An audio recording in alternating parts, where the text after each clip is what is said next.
Si remote painom doon sa ngatanan nga makadi sa semeteryo. Makisama lakit kung ano man ang mga patakaran niya na bago ang aging papatuman sa munisipyo. Diri lang po ini para sa amon, para po ini sa kadaman. So, sakripisyo talangonan ato pagkaruyag nga kung nga dito kit magpark sa yungod sa ato bibisitahon, pero di ko talaga pwede. Kada tuig kasi nadugang ang ginlulubong, so nadugang liwat ang mamirisita.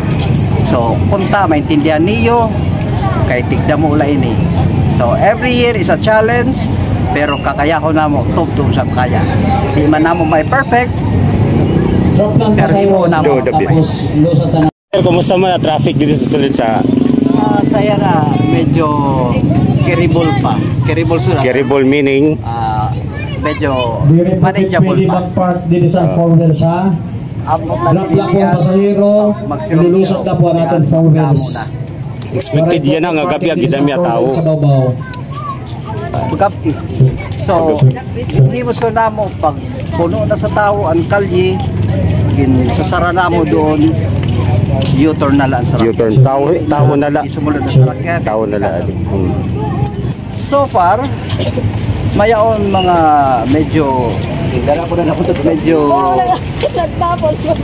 nasunod sa impapatuman nga mandato sa amo, pero eventually napapakiusapan lang yan. Nano, sir, bawal mag-park sa oval, may nag-iso. Dito sa boss ang magpag-park, yung mga kitipin sa kayo dito sa boss.